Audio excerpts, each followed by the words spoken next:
রথযাত্রার দিন কাছে, তাই রানী রাজাকে বলল, চলো রথ দেখতে যাই। রাজা বললে, আচ্ছা।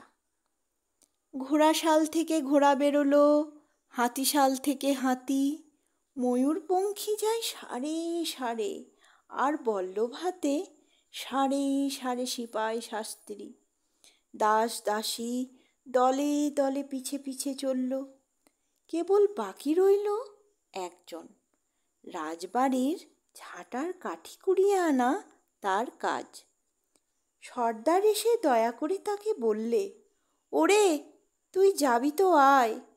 সে জোর হাত করে বললে, আমার যাওয়া ঘটবে না। রাজার কানে কথা উঠল, সবাই সঙ্গে যায়, কেবল সেই দুঃখীটা যায় না।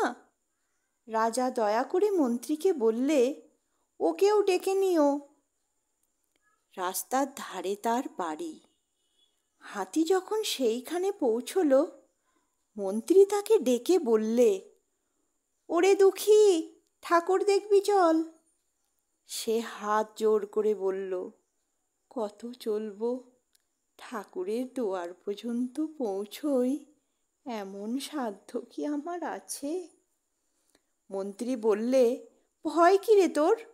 রাজার সঙ্গে চলবি।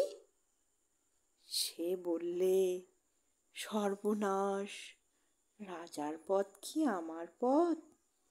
মন্ত্রী বললে, তবে তোর উপায়? তোর ভাগ্যে কি রথযাত্রা দেখা ঘটবে না? সে বললে, ঘটবে বই কি, ঠাকুর তো রথে করেই আমার দুয়ারে আসেন। মন্ত্রী হেসেই উঠল, বললে, তোর দুয়ারে রথের চিহ্ন কই?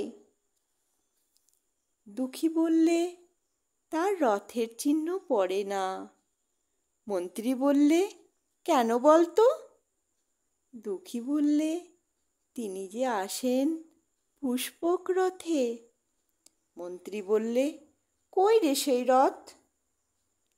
দুঃখী দেখিয়ে দিলে, তার দুয়ারের দুই পাশে দুটি সূর্যমুখী ফুটে আছে।